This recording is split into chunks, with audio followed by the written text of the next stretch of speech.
पधारे हैं, जिला प्रभारी में पधारे हैं, उनका भी बहुत अभिनंदन और स्वागत है। जेपीएस राठौर जी जिंदाबाद, राठी जिंदाबाद, जिंदाबाद जिंदाबाद, नरेंद्र मोदी जिंदाबाद, जिंदाबाद जिंदाबाद, अमित शाह जी जिंदाबाद, जिंदाबाद जिंदाबाद, योगी आदित्यनाथ जी जिंदाबाद, जिंदाबाद जिंदाबाद, भारत माता की, भारत माता की। आगे संचालक महोदय को मंच सौंप रहा हूँ। आप सब लोग जानते हैं कि किस तरह से इस सहकारिता को बर्बाद करने का काम, इस सहकारिता को लूट और भ्रष्टाचार का अड्डा बनाने का काम पूर्ववर्ती की सरकारों ने किया था। इस सहकारिता आंदोलन की गति को तोड़ने का काम, इसका गला घोटने का काम पूर्व की सरकारों में बैठे हुए हुक्मरानों ने किया। आज सहकारिता उत्तर प्रदेश फिर से अंगड़ाई दे रही है। इसमें माननीय गृह और सहकारिता मंत्री अमित शाह जी का बहुत बड़ा योगदान है। उनका मार्गदर्शन लगातार हमको मिल रहा है और माननीय मुख्यमंत्री जी लगातार इस बारे में चिंतित हैं कि किस तरीके से यहाँ पर सहकारिता के क्षेत्र में गति प्रदान की जाए, अच्छा किया जाए। किसानों से जुड़ा हुआ यह विभाग है और किसानों को इसकी ताकत का एहसास ही कभी नहीं कराया गया। सहकारिता इतनी बड़ी ताकत है कि पूरे देश की अर्थव्यवस्था को बदलने का ताकत सहकारिता विभाग रखता है, सहकारिता से जुड़े हुए लोग रखते हैं। सहकारिता का जन्म भारत में 1904 में हुआ, जब वहां पर एक गुजरात में पालसक डेयरी थी, तो पालसक डेयरी ने जो किसानों का दूध तो ले लिया, थोड़े दिनों तक उसको दूध का भुगतान करते रहे, लेकिन उसके बाद उन्होंने दूध का भुगतान बंद कर दिया। किसान परेशान हुए कि किस तरीके से हम उनसे पैसा ले, क्या करें। जब उनके पास कोई समाधान नहीं मिला तो सरदार वल्लभ भाई पटेल जी के पास गए, कहा कि इसका क्या समाधान हो सकता है। तो उन्होंने कहा कि आप इन बड़े बड़े पूंजीपतियों से लड़ नहीं सकते हो, तो इसके लिए अपने छोटी छोटी पूंजी इकट्ठी करके आप एक बड़ी पूंजी इकट्ठी करो, बड़ी पूंजी बनाओ और उसके बाद उससे एक डेयरी की स्थापना करो। उस डेयरी की स्थापना करके फिर इन पूंजीपतियों से संघर्ष करो। अमूल जैसी डेयरी की स्थापना, उसकी नींव रखी गई और 100-100 रुपया हमारी माताओं बहनों ने इकट्ठा करके अमूल डेयरी, बनासकांठा डेयरी की स्थापना की और उसके बाद पालसक डेयरी को बाहर किया गया। किसानों ने उसका पूरा संचालन अपने हाथों में लिया। आज अमूल देश के लिए दुनिया के ब्रांड बन चुका है। 1,10,000 करोड़ की इंडस्ट्री, एक कंपनी बन गया है अमूल, और किसानों से छोटा छोटा पैसा इकट्ठा करके। तो सहकारिता छोटा छोटा पूंजी इकट्ठा करके एक बड़ी पूंजी बनाना और उस बड़ी पूंजी के दम पर बड़े बड़े पूंजीपतियों से संघर्ष करना, यह सहकारिता की ताकत है। अभी हमारे पूर्व के वक्ता हमारे जिला सहकारी बैंक के अध्यक्ष कर रहे थे कि हमने किस तरीके से यहाँ पर सदस्यता अभियान चलाया।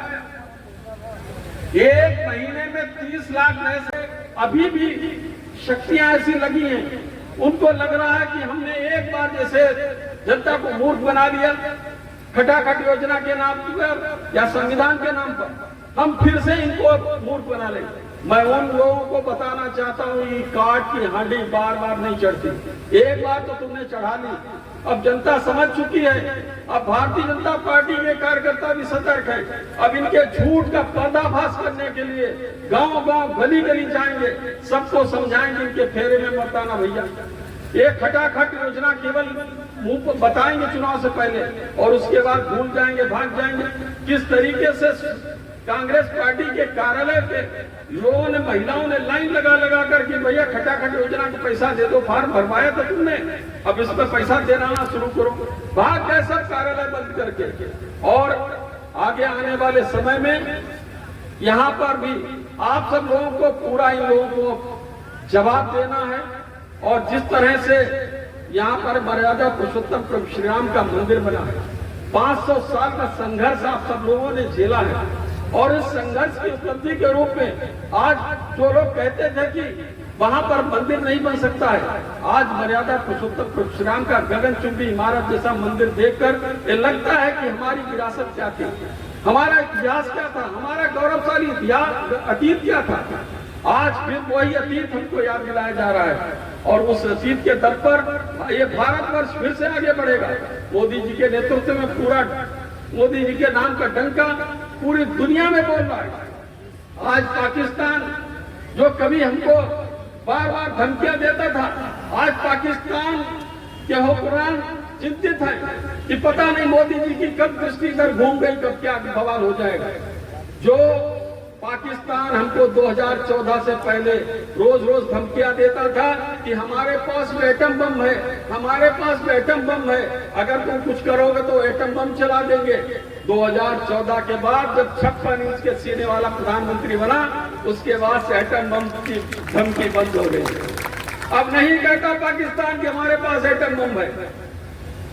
पाकिस्तान की अर्थव्यवस्था की कमर तोड़ने का काम माननीय प्रधानमंत्री नरेंद्र मोदी जी ने किया है। अमेरिका से, सऊदी अरेबिया से, तमाम देशों से उनसे जो फंडिंग हो रही थी वो सब रोककर और उनकी अर्थव्यवस्था पूरी तरीके से चौपट हो गई।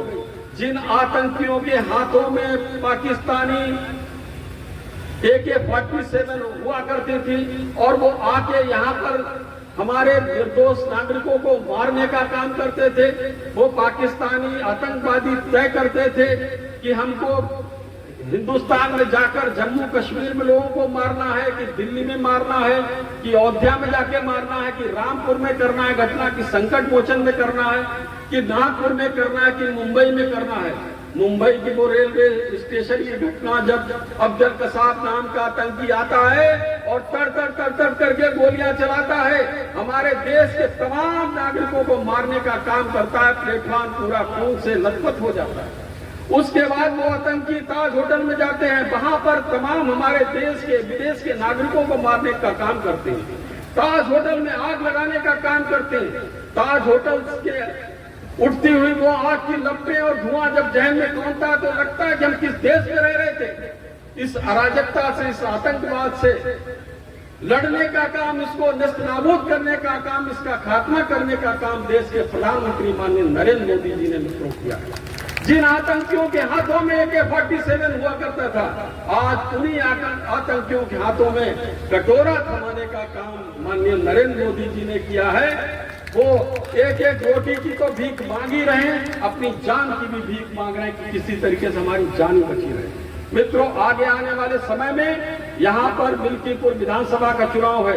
भारतीय जनता पार्टी के प्रत्याशी कमल का फूल है, जो भी कमल के फूल के बैनर तले आए, आप सब लोग पूरे परिश्रम के साथ पूरे जुटिए और फिर से दिखा दीजिए ये मिल्कीपुर में और अयोध्या में अभी भी वही सब ताकत है। और एक बार हम आप लोगों से अंत में कहना चाहते हैं कि आप सब लोग मेरे साथ एक बार जय श्री राम का नारा लगाएंगे कि आप लोग अपने दोनों हाथों उठाइए और संकल्प की मुट्ठी बंद करिए।